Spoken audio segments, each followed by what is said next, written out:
America চাইলেই ইরানের উপর হামলা করে যে চলে যাবে, নট দ্যাট। ইরানের পরিষ্কার বক্তব্য, এবার যদি হামলা চালিয়ে 2 দিন পরে বা 4 দিন পরে বা 1 দিন পরে বলে যে না, আমাদের আর কোনো কথা নেই, আমরা যুদ্ধবিরতি চুক্তি চাই, ইরান বলছে যে না, তা হবে না, এবার একেবারে শেষ পর্যন্ত যাব। IRGC বলেছে ডোনাল্ড ট্রাম্পকে যে কোনো একটি পথ বেছে নিতে হবে, হয় অসম্ভব যুদ্ধ, না হয় খারাপ চুক্তি। 2 পক্ষই শক্ত অবস্থান নিয়েছে, কেউ পিছু হটছে না। তাহলে পরিস্থিতি যাচ্ছে কোথায়? যুদ্ধ কি অনিবার্য হয়ে উঠছে, নাকি কোনোভাবে 2 পক্ষের মধ্যে ডিল হবে? আজকের এই ভিডিওতে আমরা জানানোর চেষ্টা করব আসলে পরিস্থিতি কোথায় যাচ্ছে। আশা করি ভিডিও ভালো লাগবে আর শেষ পর্যন্ত সঙ্গেই থাকবেন। ভিডিও যদি ভালো লাগে লাইক, কমেন্ট, শেয়ার করবেন এবং চ্যানেলটি সাবস্ক্রাইব করে সাথেই থাকবেন। দর্শক, চলুন মূল আলোচনায় চলে যাই। মার্কিন প্রেসিডেন্ট ডোনাল্ড ট্রাম্প বলেছেন ইরান এখনও চড়া মূল্য দেয়নি। ইরান নতুন করে আমেরিকাকে যে 9 দফা প্রস্তাব দিয়েছে, সেই 9 দফা হাতে পাওয়ার পর তিনি এই কথা বলেছেন। তিনি আরও বলেছেন যে আমি ইরানের দেয়া প্রস্তাব পর্যালোচনা করে দেখছি, কিন্তু মনে হয় না ইরানের সাথে চুক্তি হবে। এরপরে আজকে তিনি এই কথা বলেছেন যে ইরান এখনও চড়া মূল্য দেয়নি। তার মানে কি? তার মানে হচ্ছে তিনি একেবারে সরাসরি এবং পরিষ্কারভাবে ইরানকে যুদ্ধের হুমকি দিলেন। এর আগেও তিনি বলেছেন, তিনি যে কথা বলছেন যে ইরানের দেয়া প্রস্তাব আমি পর্যালোচনা করে দেখছি, তবে ইরানের সাথে সম্ভবত চুক্তি হবে না। যদি চুক্তি না হয় তাহলে কি হবে? তাহলে যুদ্ধ হবে। তিনি কিন্তু আকারে ইঙ্গিতে বারবার যুদ্ধের কথা বলছেন, আবার চুক্তির কথাও বলছেন। এপাশে ইরান একদম সোজা সাপটা বলে দিয়েছে, আমাদের পক্ষ থেকে যে প্রস্তাব দেওয়ার দরকার ছিল সেটা দিয়েছি, বল এখন আমেরিকার কোর্টে, সিদ্ধান্ত আমেরিকাকেই নিতে হবে।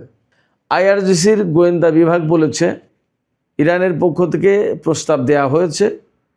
এই প্রস্তাব তাদের হাতে পৌঁছানোর পর ডোনাল্ড ট্রাম্পকে এখন বেছে নিতে হবে তারা অসম্ভব একটা যুদ্ধ করবে ইরানের সাথে, নাকি তারা ইরানের দেয়া প্রস্তাব অনুসারে একটা চুক্তি করবে, যে চুক্তিকে ডোনাল্ড ট্রাম্প বলছেন যে খুব খারাপ চুক্তি হবে।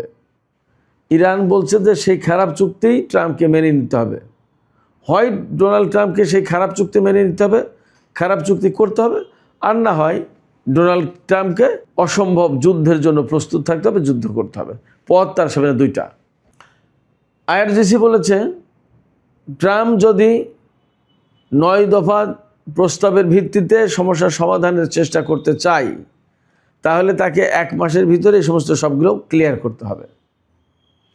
আর তা না হলে তিনি যে পথ বেছে নেবেন সেই পথের সঙ্গী হতে ইরান প্রস্তুত। সেই পথের সঙ্গী মানে যদি যুদ্ধ করতে চায় তাহলে যুদ্ধের জন্য প্রস্তুত ইরান, আর যদি আমেরিকা চুক্তি করতে চায় তাহলে চুক্তির জন্য প্রস্তুত ইরান। অর্থাৎ বল আমেরিকার কোর্টে, সিদ্ধান্ত আমেরিকাকেই নিতে হবে তারা কি করতে চায়, তারা কোন পথ বেছে নিতে চায়, চুক্তির পথ নাকি যুদ্ধের পথ। এখানে আমেরিকা যদি যুদ্ধের পথ বেছে নেয় তাহলে কি হবে সেই ব্যাপারে IRGCর সাবেক কমান্ডার এবং ইরানের সর্বোচ্চ নেতা সাইয়েদ মুজতবা খামেনির সামরিক বিষয়ক উপদেষ্টা মোহসেন রেজাই তিনি একটা কথা বলেছেন। তিনি বলেছেন আমেরিকাকে পথ বেছে নিতে হবে, তবে আমেরিকা যে জলদস্যুতা করছে তার জবাব দেওয়ার মতো খুব সক্ষমতা ইরানের আছে। শুধু জলদস্যুতাকে জবাব দেওয়ার মতো সক্ষমতা না, আমেরিকার যুদ্ধ জাহাজ ডুবিয়ে দেওয়ার মতো ক্ষমতা ইরানের আছে। এরপরে আরেকটু সামনে বাড়িয়ে মোহসেন রেজাই বলেছেন আমেরিকার যুদ্ধ জাহাজগুলোর জন্য হরমুজ প্রণালীতে কবর প্রস্তুত আছে। অর্থাৎ যদি যুদ্ধ শুরু করে তাহলে আমেরিকার যুদ্ধ জাহাজগুলো এবার টপাটপ ডুবিয়ে দেবে, এইভাবেই ইরানের পক্ষ থেকে বলা হচ্ছে। এই জন্যই বলা হচ্ছে যে হরমুজ প্রণালী এলাকায় মার্কিন যুদ্ধ জাহাজগুলোর জন্য কবর প্রস্তুত আছে। ডোনাল্ড ট্রাম্প যে হুমকি দিয়েছেন যে ইরান এখনও চড়া মূল্য দেয়নি, এই ব্যাপারে আইআরজিসির পক্ষ থেকে বলা হয়েছে যে আমরা ডোনাল্ড ট্রাম্পকে বা আমেরিকাকে একটা সময়সীমা বেঁধে দেব, এর মধ্যে চুক্তি অথবা যুদ্ধের পথ বেছে নিতে হবে। এখানে আমরা যদি ডোনাল্ড ট্রাম্পের বক্তব্যটাকে একটু বিশ্লেষণ করি তাহলে আমরা কি দেখি? ডোনাল্ড ট্রাম্প যে বলছেন যে ইরান এখনও চড়া মূল্য দেয়নি, তাহলে কি করলে চড়া মূল্য দেবে বা কতটা ক্ষতি হলে ইরানের চড়া মূল্য দেবে? ইরানের সর্বোচ্চ নেতাকে হত্যা করেছে আমেরিকা। ইরানের গুরুত্বপূর্ণ সামরিক কমান্ডার প্রায় সবাইকেই হত্যা করেছে আমেরিকা। অনেক গুরুত্বপূর্ণ মন্ত্রী এবং পরমাণু বিজ্ঞানী, ইরানের খুবই গুরুত্বপূর্ণ বিভিন্ন ব্যক্তিকে হত্যা করা হয়েছে। ইরানে 40 দিনের যুদ্ধে প্রায় 2,5-3 হাজার মানুষ হত্যা করেছে আমেরিকা। তার ভিতরে প্রচুর সংখ্যক শিশু এবং নারী রয়েছে। বহু সংখ্যক স্কুল এবং বিশ্ববিদ্যালয় থেকে শুরু করে শিক্ষা প্রতিষ্ঠানে হামলা করেছে। বহু সংখ্যক হাসপাতাল, ক্লিনিক এবং মেডিকেল সেন্টার ধ্বংস করেছে। বহু সংখ্যক ব্রিজ, কালভার্ট ধ্বংস করেছে। ইরানের পরমাণু স্থাপনায় হামলা চালানোর চেষ্টা করেছে।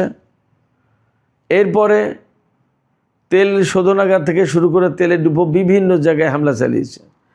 এরপরেও যদি আমেরিকা বলে যে ইরান এখনও চড়া মূল্য দেয়নি, তাহলে তারা আসলে কি করতে চায়? কতটা হামলা চালালে তাদের দৃষ্টিতে চড়া মূল্য দেয়া হবে?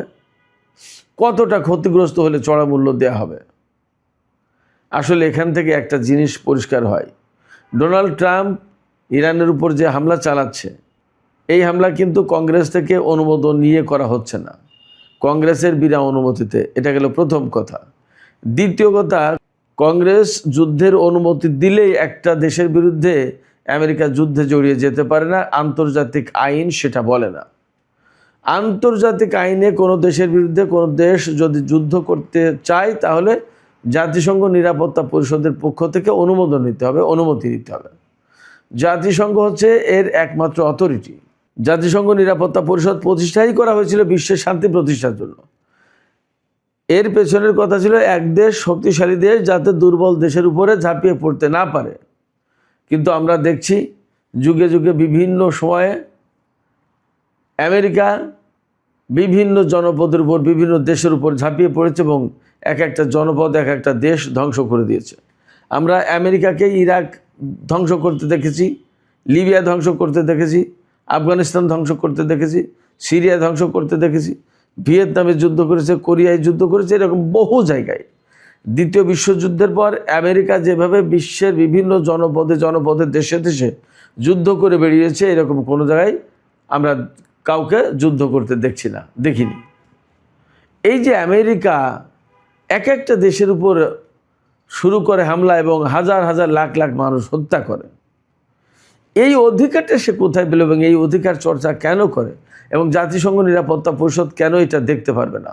জাতিসংঘ নিরাপত্তা পরিষদ তো প্রতিষ্ঠাই হয়েছে শান্তি প্রতিষ্ঠার জন্য এবং দুর্বল দেশের উপর যাতে সবল দেশ বা বড় দেশ যাতে হামলা চালাতে না পারে সেটা এনশিওর করার জন্য। তাহলে আমেরিকা তো সেই অন্যায় কাজই করে যাচ্ছে। তাহলে কি হবে? জাতিসংঘ প্রতিষ্ঠার তাহলে যুক্তিটা কি, লাভটা কি হলো? এবার সে ইরান যে বলছে যে ডোনাল্ড ট্রাম্পকে হয় চুক্তির পথ বেছে নিতে হবে, না হলে এই অসম্ভব যুদ্ধের পথ বেছে নিতে হবে। তার মানে ইরান কিন্তু চুক্তির পথ বা ডিপ্লোম্যাটিক ওয়ে খোলা রেখেছে, ট্রাম্পের কাছে বা আমেরিকার কাছে প্রস্তাব পাঠিয়েছে যে আমাদের এই কথা। এই 9 দফা প্রস্তাবে যা বলা হয়েছে তা মোটামুটিভাবে আগের প্রস্তাবেরই মতো, এখানে খুব বেশি বড় বিশেষ কোনো পরিবর্তন নেই। তো ইরান যে কথাগুলো বলছে সে কথাগুলো তো অযৌক্তিক, এবং অযৌক্তিক বলে তো কেউ বাদ দিতে পারছে না। এবং এই 9 দফার ব্যাপারে ইরান চীন, রাশিয়া থেকে শুরু করে বিভিন্ন দেশের রাষ্ট্রদূতদের সাথে আলাপ করেছে, কূটনীতিকদের সাথে আলাপ করেছে এবং তারা কনভিন্স যে ইরানের এই বিষয়টা আলোচনার একটা ভিত্তি হতে পারে। এখন প্রশ্ন হচ্ছে, ডোনাল্ড ট্রাম্প তো আগে থেকেই বলে আসছে যে ইরানের উপর হামলা হতে পারে, ইরানের উপর হামলা হতে পারে।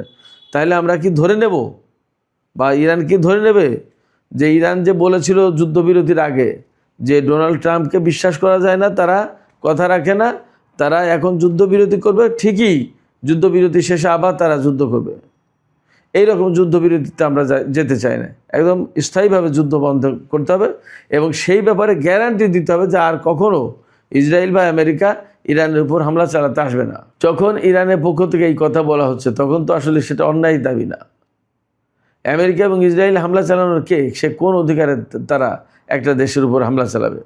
ইরান তো অযৌক্তিক কোনো কথা বলছে না। এই জায়গা থেকে আসলে ভীষণ একটা সংকটাপন্ন অবস্থা তৈরি হয়েছে। ইরানও এবার ছেড়ে দেবে না। ইরান যে বলছে যে অসম্ভব যুদ্ধের পথ বেছে নিতে হবে, তার মানে কি? তার মানে হচ্ছে আমেরিকা যত হামবড়া ভাব দেখাক না কেন, যত যাই কিছু করুক না কেন, যুদ্ধ জাহাজ আনুক, যুদ্ধ বিমান আনুক, যত যাই কিছু করুক, এবং ইসরায়েলকে এখন আরও কাউকে সাথে ডেকে আনুক, ইরানের বক্তব্য হচ্ছে যে কোনো মতেই তারা হরমুজ প্রণালী খুলে দেবে না।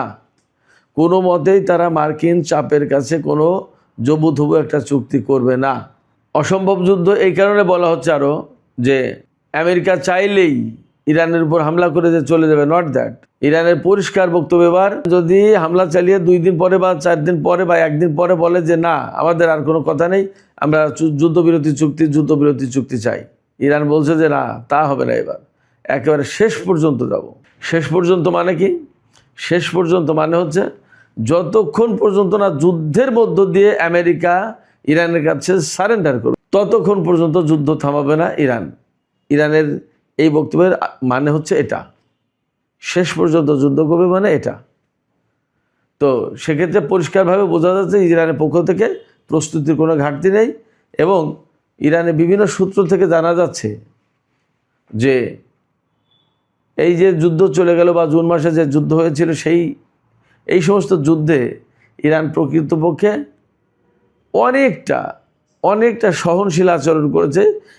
ইসরায়েল এবং আমেরিকা ইরানের বিরুদ্ধে যুদ্ধ চাপিয়ে দিলেও তো অনেক সহনশীল আচরণ করেছে, কিন্তু ইরান এ দফায় আর সহনশীল আচরণ করবে না যতক্ষণ পর্যন্ত না আমেরিকা ইসরায়েল আত্মসমর্পণ করে, ততক্ষণ পর্যন্ত যুদ্ধ করবে। এখন পথ বেছে নিতে হবে, এই যে কঠিন একটা যুদ্ধ, এই যুদ্ধের পথ বেছে নেবে আমেরিকা নাকি চুক্তির পথ? আবার সেই চুক্তিকে খারাপ চুক্তি বলছে আইআরজিসি। খারাপ চুক্তি বলছে কেন? ওখানে যে চুক্তি হবে বা যে ইরান যে শর্ত দিয়েছে সেই শর্ত অনুযায়ী যদি চুক্তি হয় তাহলে আমেরিকার পছন্দ হচ্ছে না, ডোনাল্ড ট্রাম্পের পছন্দ হচ্ছে না। ডোনাল্ড ট্রাম্প বলছেন তো যে তিনি ইরানের যে নতুন প্রস্তাব সেই প্রস্তাবে সন্তুষ্ট হতে পারেনি। সন্তুষ্ট হতে না পারার মানে হচ্ছে পছন্দ না হওয়া। এই যে ইরানের প্রস্তাব তাদের পছন্দ হয়নি, তারপরেও যদি চুক্তি করতে হয় তার মানে হচ্ছে আমেরিকাকে একটা খারাপ চুক্তি করতে হবে, অপছন্দের একটা চুক্তি করতে হবে, কিন্তু তাও করতে হবে। হয় চুক্তি, নইলে কঠিন অসম্ভব যুদ্ধ, এই যে কোনো একটা পথ বেছে নিতে হবে। ইরান যে কোনোটার জন্য প্রস্তুত। আমরা মার্কিন কর্মকর্তাদের যা ভাব দেখছি তাতে তারা যুদ্ধ চাই, এবং খুব শর্ট টাইমে যদি যুদ্ধ শুরু হয় তাহলে অবাক হওয়ার কিছু থাকবে না। কিন্তু আসলে যুদ্ধ তারা করে কত দূর যেতে পারবে সেটা একটা প্রশ্ন। আমরা দেখেছি গত 40 দিনের যুদ্ধে হরমুজ প্রণালী এলাকায় আমেরিকা তার কোনো যুদ্ধ জাহাজ আনতে পারেনি। এমনকি 5ম নৌবহরের যে ঘাঁটি, সেই ঘাঁটি তছনছ করে দিলেও হরমুজ প্রণালী পার হয়ে যুদ্ধ জাহাজ গিয়ে ঘাঁটির সাথে যুক্ত হয়ে ইরানের বিরুদ্ধে প্রচণ্ড রকমের হামলা চালাবে, সেটা কিন্তু করতে পারেনি। শুধু তাই না, এই যে দীর্ঘদিন যাবৎ ইরান হরমুজ প্রণালীতে অবরোধ দিয়ে রেখেছে, হরমুজ প্রণালী দিয়ে আমেরিকা বা তার মিত্রদের কোনো জাহাজ যাবে না। এই যে ইরানের পক্ষ থেকে দেওয়া অবরোধ, সেই অবরোধ কিন্তু ভাঙতে পারেনি আমেরিকা ইসরায়েল কেউ। সেই জায়গা থেকে একথা মোটামুটি বলা যাচ্ছে যে এবার যদি যুদ্ধ হয় তাহলে ওই যে বলে না শিয়ানে লড়াই, তো শিয়ানে লড়াই হবে। আমেরিকা আর ইসরায়েল যতই শক্তিশালী নিজেদেরকে দাবি করুক, ইরান ছেড়ে কথা বলবে না। এবং আমরা এরই মধ্যে বিভিন্ন সূত্র থেকে, বিভিন্ন ভিডিও থেকে, বিভিন্নভাবে ইরানের গণমাধ্যম থেকে জানতে পারছি যে ইরানের সামরিক বাহিনী কিন্তু প্রচণ্ডভাবে প্রস্তুত। আজকেই একটা ভিডিও দেখলাম, সম্ভবত প্রেস টিভিতে। সেই ভিডিওতে ইসরায়েলকে উদ্দেশ্য করে বার্তা দিচ্ছে যে আমরা আসছি।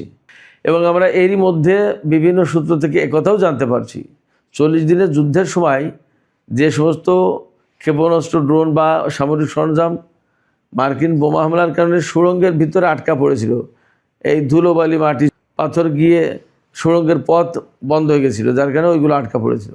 ইরান এরই মধ্যে সেই সমস্ত পথ ক্লিয়ার করেছে, ক্লিয়ার করে ওই সমস্ত অস্ত্র বাইরে আনার মতো ব্যবস্থা করেছে। ইরানের পক্ষ থেকে একথা বারবারই বলা হচ্ছে, আমেরিকা যতই যুদ্ধ জাহাজ আনুক, জর্জ বুশ আর আব্রাহাম লিঙ্কন এখানে মোতায়েন করে যতই ভয় দেখাক, এবার তারা আর রক্ষা দেবে না। আগেরবার ইরানের পক্ষ থেকে বলা হচ্ছে, আগেরবার যুদ্ধ অর্থাৎ এই যে গত 40 দিনে যে যুদ্ধটা হয়ে গেল, এই যুদ্ধে কিন্তু ইরান আমেরিকার এই বড় বড় যুদ্ধ জাহাজে হামলা চালিয়ে জাহাজগুলো ডুবিয়ে দেওয়ার ব্যবস্থা করেনি। কিন্তু এবার বলছে এবার আর রক্ষে পাবে না, কোনো মতেই রক্ষে হবে না।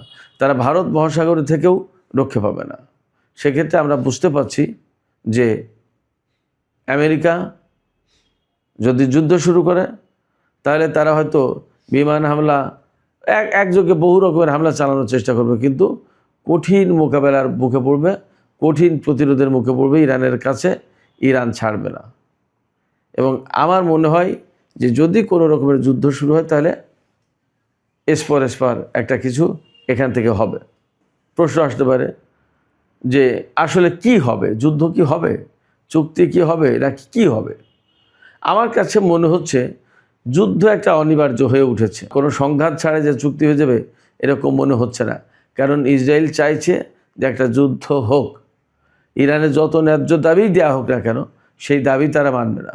যখন ন্যায্য দাবি না মানবে তখন ইরান কি করতে পারে? ইরান তো আর আত্মসমর্পণ করবে না, তাহলে যুদ্ধ অনিবার্য করে তুলবে। এবং ইসরায়েল এটা চায়। তো তাই যদি চায় তাহলে সীমিত পরিসরে যুদ্ধ করার চেষ্টা করবে হয়তোবা আমেরিকা। কিন্তু সীমিত পরিসরে যুদ্ধ করতে গেলেও দুইটা সমস্যা আছে। ইরান কোনো মতেই সীমিত পরিসরের যুদ্ধে ছাড়বে না, এক।